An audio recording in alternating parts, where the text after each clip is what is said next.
Welcome to Left, Right and Centre. I'm Ankita Mukherjee. Often criticised for their insensitive approach towards victims of sexual assault, Delhi police personnel will now be given lessons in gender sensitization and on how to investigate rape cases. We asked tonight, is this too little too late? Can the police be taught to be sensitive, or do prejudices run too deep? But first, the big news development today. The Delhi police have formally charged 5 men with the murder and rape of the 23-year-old Delhi girl whose assault and death united India in sorrow and anger and a determination to press for stronger laws. The public prosecutor in the case has asked for a closed trial and requested that the court protect the identity and privacy of the girl and her family. The 6th person, who was also on the bus, has claimed he is 17 and a minor, and unless a bone test proves otherwise, his case will be handled in a juvenile court, where the maximum sentence could be 3 years in a reform facility. Well, that inquiry report will be filed later in the juvenile court, as we said.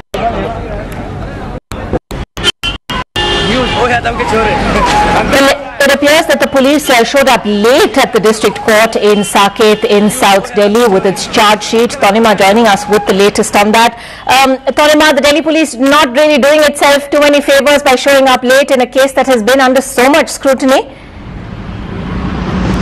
That's right, Ankita. In fact, we were waiting here at the Saket court since morning. In fact, it was not just Indian journalists or people who have been reporting on this case, but also a lot of foreign media were also present at this court. In fact, all of us were made to wait practically the whole day, because initially we thought it's going to happen in the first half. By 12 o'clock noon, we came to know it would be in the second half.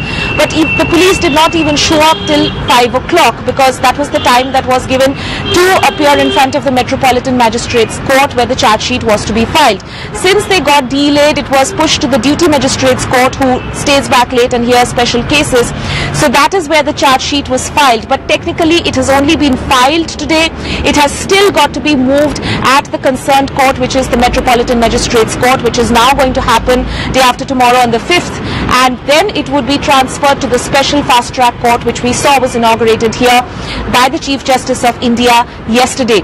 So the charge sheet, as we know, we had heard it was going to be filed as a soft copy, but that was the reason why the police got delayed. Apparently it took time to scan so many pages. We are hearing that the charge sheet is around almost 1,000 pages long. Of course, we have to keep in mind that this would include a lot of the reports which the police are also attaching with this: medical reports, forensic reports, eyewitness statements, accused statements, etc. So the operative portion of the charge sheet apparently is around 35 to 40 pages long. That has been submitted in the form of a hard copy today, and a lot of sensitive documents. I would imagine these are related to forensic evidence and also some DNA evidence which had been collected by the police, that has been given in a sealed cover to the court. So as we had been mentioning, the court did ask, the public prosecutor rather asked the court to ensure that the victim's name, identity and even the victim's friend, who is the main eyewitness in this case, does not come out in front of the media or otherwise in any way. In fact, there were a lot of lawyers who were present inside the court today as well. A lot of female lawyers who had been protesting outside the court, raising their voices against crimes against women, and they were trying to emphasize that they would also want to hear a lot of people, onlookers also, who were present inside the court premises today, Ankita. All right, Tanima, thanks very much indeed for joining us with that comprehensive update. Well, the Delhi gang rape and murder really shaking the nation's conscience, but also highlighting the critical need for interventions and solutions. Well, the Delhi police seems to have taken a first step with a gender sensitization workshop for a few members of its police force.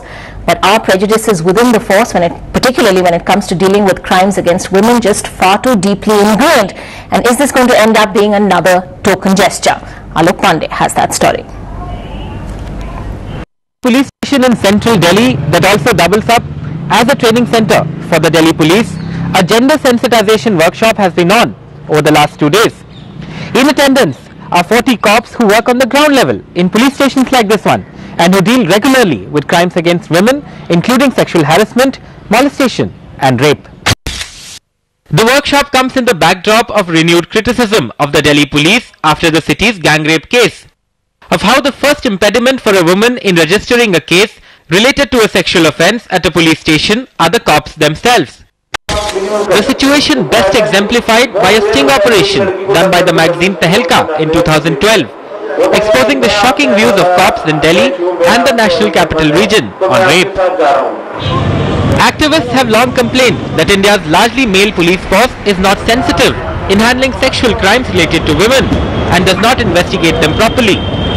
In December last year, a 27-year-old girl in Punjab was driven to suicide after allegations that the state police initially refused to register her complaint about how she was drugged and raped by 3 men. Activists also alleged the police asked her humiliating questions and refused to arrest the accused for over a month. This was her desperate plea for justice, just days before she took her own life, unable to take the recurring humiliation.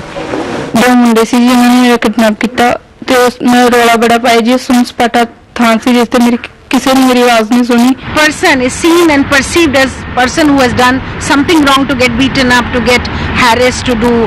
So that perception needs to change. Back at the Delhi Police Sensitization Training Workshop, cops attending the session say it's not enough to blame the police for this mindset. Police का duty नहीं है, ये उसी society है जिस society में police बनी है। क्योंकि अब अगर मैं अब 26 साल का हूँ, तो 3 साल तो 21 साल में सोसाइटी में करते हैं। 21 साल में जो मैंने सीखा और जो ये चीजें बातें कई सारी सोसाइटी को रिफ्लेक्ट करा है पुलिस को। If we can do our job better and understand the problem from the women's perspective, I think that is good for the police force and that is good for the country and the city as well. Experts say more direct action is the need of the hour, and token workshops may not help.